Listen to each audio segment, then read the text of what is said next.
Hi guys, welcome to Whisker Pig Fishing. We're going to make a bait run today. We're going to try to catch some of these white perch. They're spawning right now. They're really easy to catch. I'm just going to give you a quick video on the setup and how to catch these things. So come along, let's see what we get today.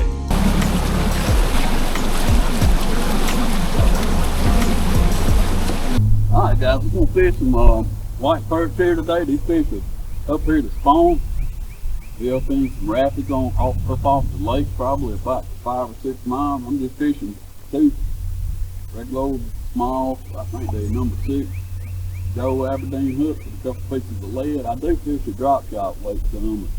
This is what I had. We're only fishing like usually fish about a 2-foot piece of leader, and this is probably 15 to 17 pound test, and this is a piece of 15 braids.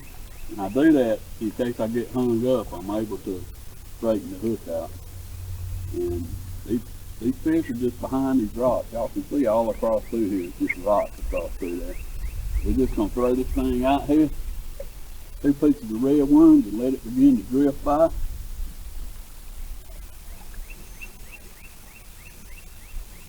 As long as that line is moving off to the side, you fishing. If it stops, you hung on a rock. Like right there, we stopped up. I'm just gonna reel it a couple times until it starts moving again. Drifting off to the left there.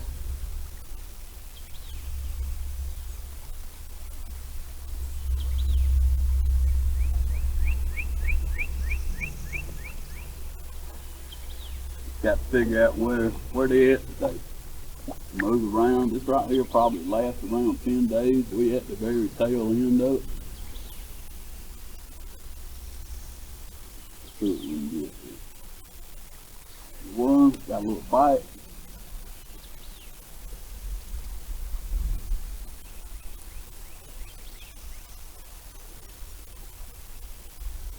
May not quite have enough weight on here.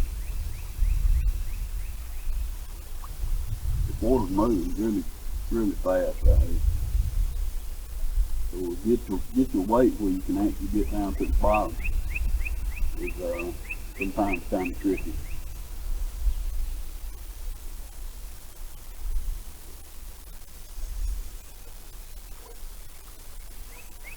I found once you hook one of these fish and get them active, they'll pick up a lot. There we go. Take a couple throws and get one on.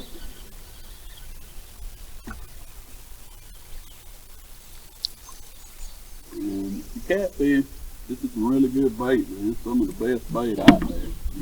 Especially in lakes that have a lot of white perch in it. I'm just going to unhook him and throw him back in there. Let's see how many we can catch.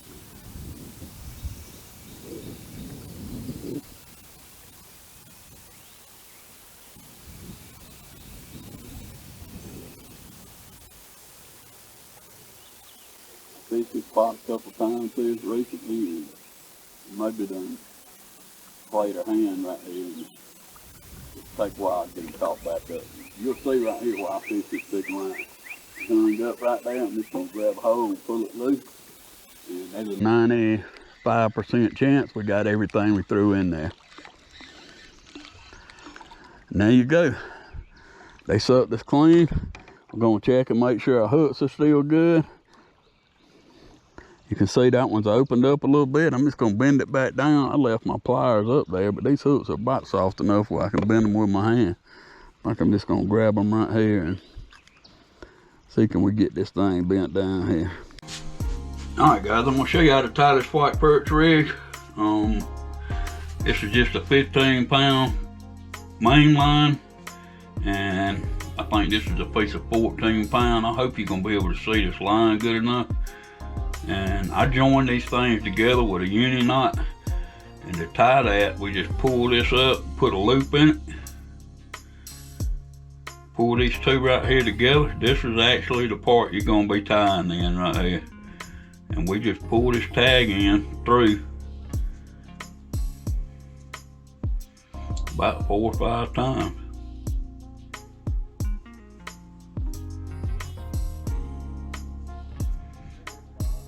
Well, get my fingers to work. Then we're just gonna pull this line down tight. And we're gonna take the other end, which is your working end, the end that's actually going down to the sinker. And we're gonna do exactly the same thing. We're gonna loop this through.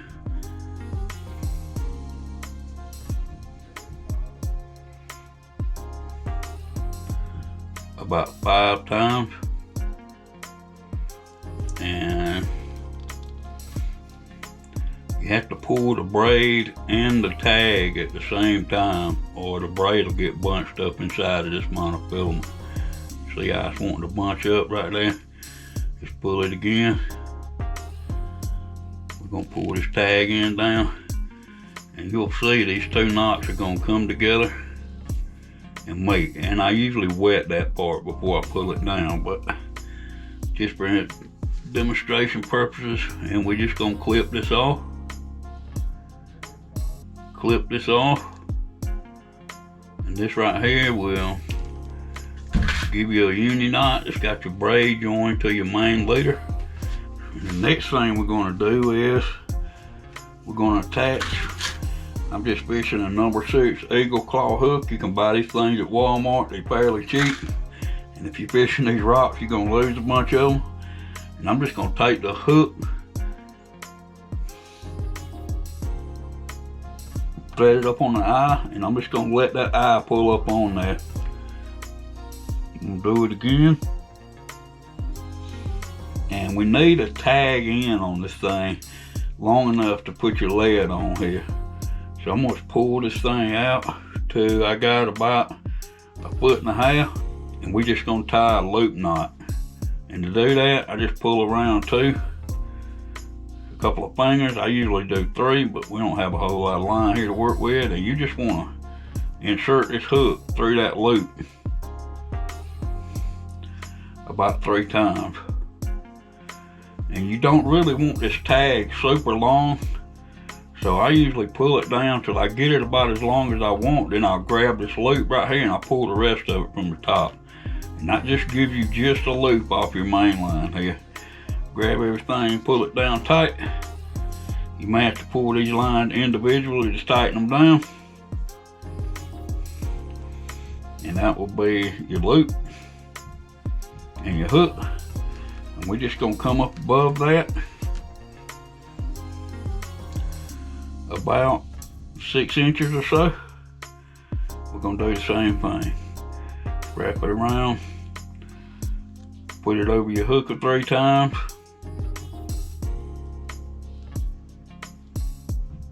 And pull it down. We're gonna get about the same amount what we had a while ago. You don't need a long tag in, cause if you get it too long, it's just gonna hang up in the rocks on you. So we're gonna pull that down, and now we just got 2 hooks here, and they maybe 6 inches apart here. The next thing I'm gonna do is, you can just tie a little knot in this thing, but we're throwing it in these rocks, so I usually just throw a quick improved clinch knot on that thing. And to do that, you just loop it around about 5 or 6 times. We're not really tying it to hold that good.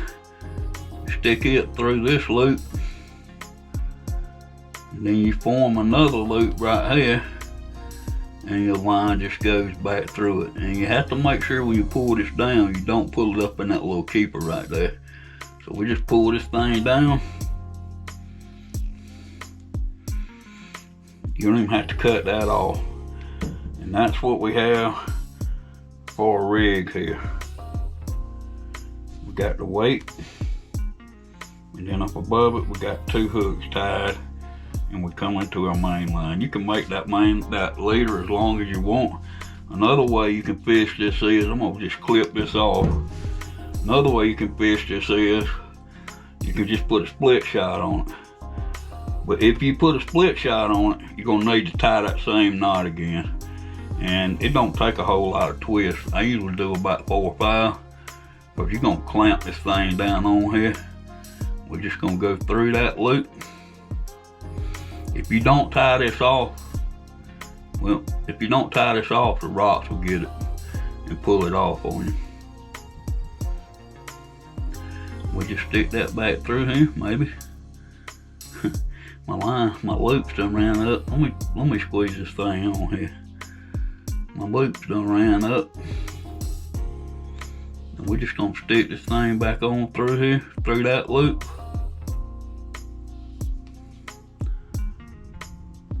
Through this loop. Pull it down. If you don't put this knot in it, it'll come off. I just pull that thing down like that. If you need to add some more weight, you just clip it on right here. And you can just mash that with your fingers, or you can use a pair of pliers. But that's the rig I was using to catch the perch. Hope it helps you out. There you go, we recentered the hook. I'm gonna rebait this thing with worms, and then I'll show you how I usually fish for them. These are just some worms I raised at the house and hadn't messed with them all winter, so they kind of small. They ain't kind of small, they small.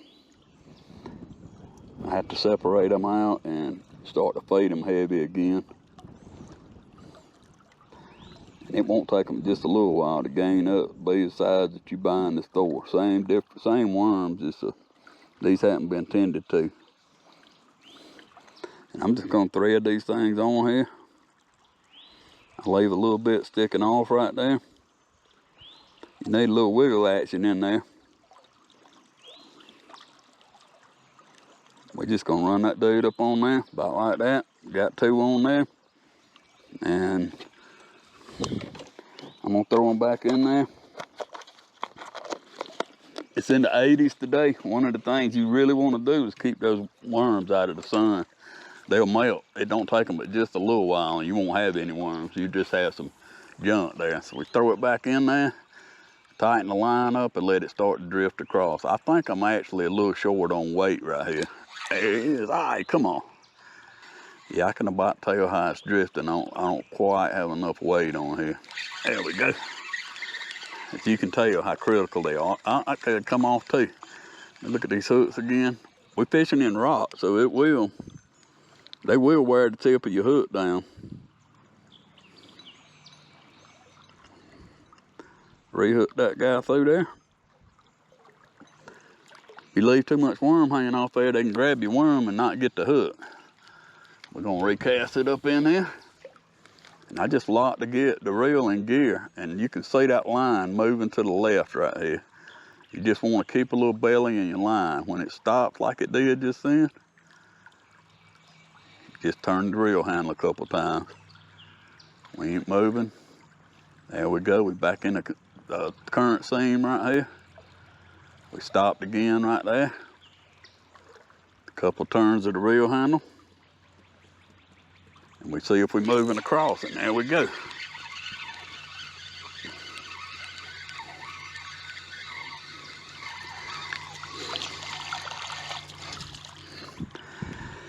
Now you can see these fish are usually nowhere near this dark color. That dude's dark for a perch, in our lake anyway. I'm gonna take this guy off and I'm just gonna throw him down here in the flash well. Get my stuff undone. And we're gonna get back with him in just a minute here, and I'll show you what I do to keep from having to mess with these worms. Because you end up having to get these worms, and I mean, every time you catch a fish just about, you're gonna have to put some more worm on there. Just thread that dude up on there. And I don't usually stick the point through there. You can, it doesn't really matter. We find back in there, see what we're gonna get. Tighten it up and watch it drift across to the left.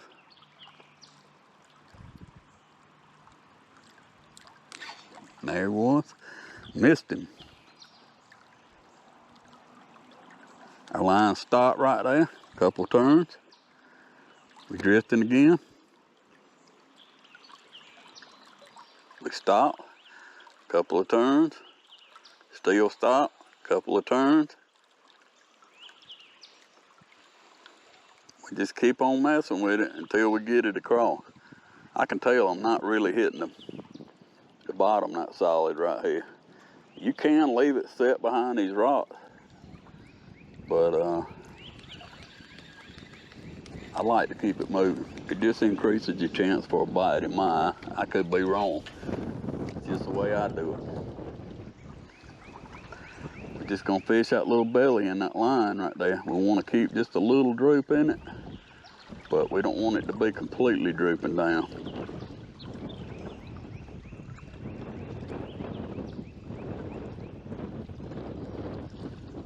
There he is. There's no telling how many untold thousands of fish there are right here. Just some pretty guys, man. Perfect bait. I don't know if y'all have these things. I think these were originally saltwater hooked fish, but it's a little, they got a little scale, little gill plate right there. That thing's sharp as a knife. It will cut the crap out of you. So when I throw them in, I always try to make sure I got him aimed down. Because if that little thing, that little plate grazes you right there, it'll cut you like a knife. Fire it back out there. We're just gonna let it drift across. This isn't rocket science, that's for sure. And we just watch the rod tip or the bow in the line's what I usually fish.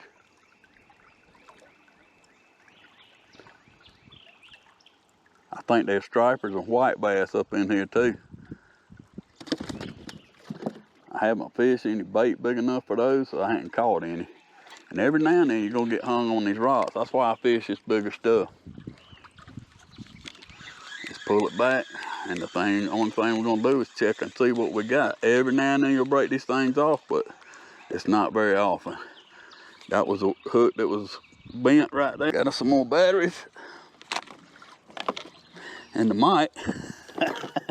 We had the mic running and didn't even have it on us. Usually helps if you at least got it hooked to you somewhere. All right, get a hook straightened back up. That's why I fish these gold hooks. These fish aren't particular at all. I usually, a lot of times, I just fish straight braid. Just thread him on there.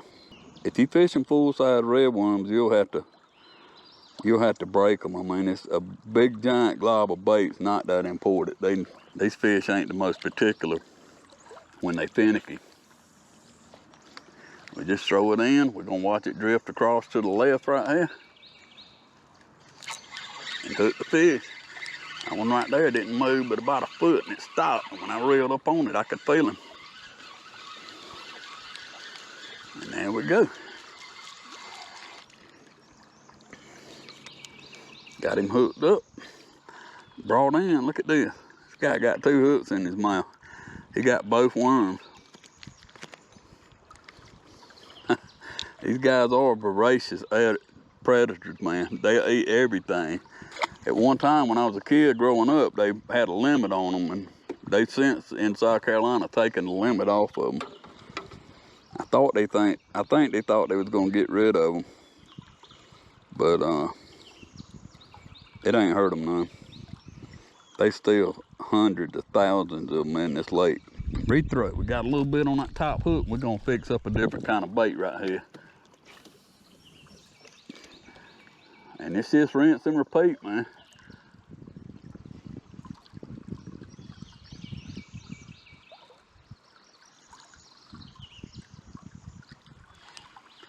Once you figure out what little seam they're in, you just work it across there.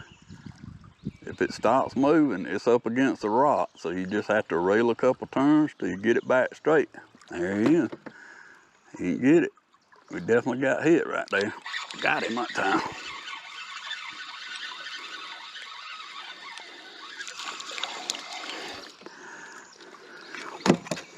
If you've ever fished these guys for bait, you know that they make some killer catfish bait. All right, I'm gonna see about this first dude I threw back here. All right, I'm gonna get him back over here, and I'll show you the way I usually fish for these guys. I don't like to cut on a live fish, so I usually poke him through the brain right here. Kind of like that. And that right there usually take him out. Y'all see he's not moving. He may twitch around a little bit here, but most of the time's not. And what I'm gonna do here is I'm just gonna take and scale this part off.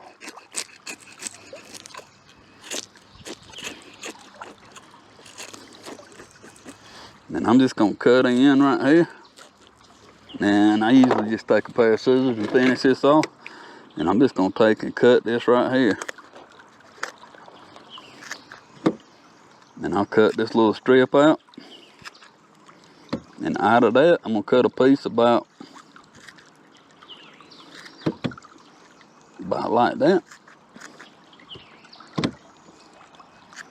I'm just gonna put him in the floor. It's John boat. The water's cool up here, and it'll kind of keep him cool if you can keep him on that floor down there. And with this piece right here, I'm just gonna take this thing and cut it in half.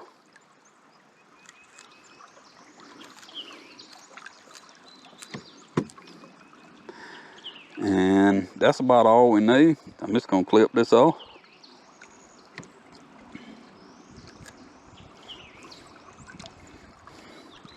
Get about that same length on this side over here. We're just gonna clip us a little point on the tip where it makes no difference. Some people will cut a little fork in the tail. And now to fish this, we're just gonna hook this guy on here like so. And the thing I try to do is I try to go through the skin on both sides. Now we got a piece of bait on there. You could probably catch 50, 75. Every now and then they'll pull it off, but it's not very often. I'm throwing in front of the rock right there. I ain't quite getting back there to it.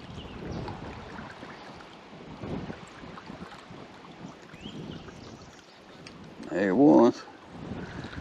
Missed it at him.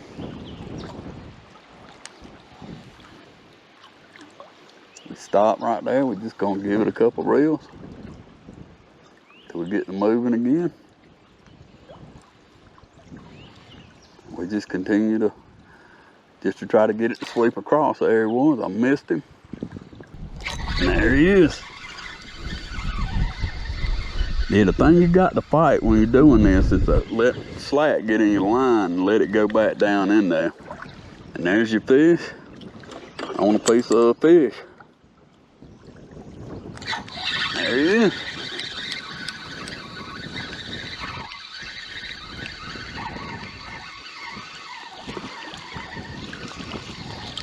We just whip him in. Get him unhooked. Thank you, sir. Send him back down in there. Hope to see him again when we need some bait this summer. I usually stock my tank so I don't have to keep continually hunting bait. I got a pretty good sized tank at the house. I got hit right there. It's like one of those 300-gallon IBC totes. I keep bait in that thing just about year round. And it just keeps me from having to go try to catch bait. That way I can get up and go fish in the morning and I ain't constantly trying to catch bait every day. I see that boat go out that line. Who's got it? There we go. Uh-oh. This dude here's pulling drag. Something bigger than a perch. If it's a perch, it's a good one.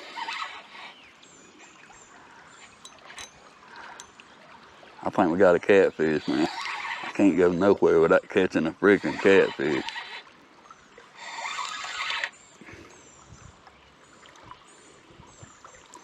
Wherever he is, he's putting us up a fight.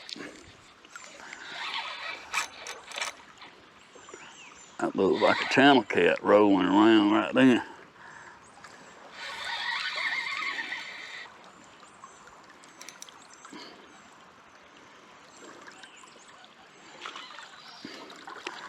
He's definitely giving us a battle, guy.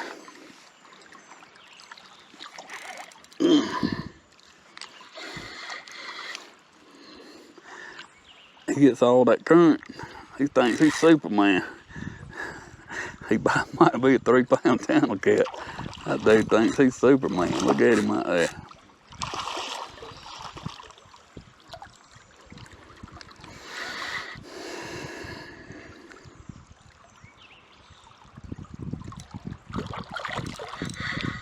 Well, if we can get him more out here when we get him up here, because he ain't giving up.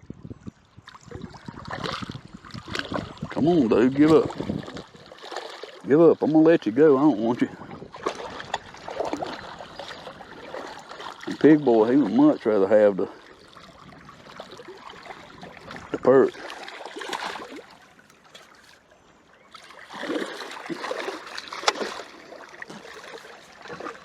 Alright, we got down there to him.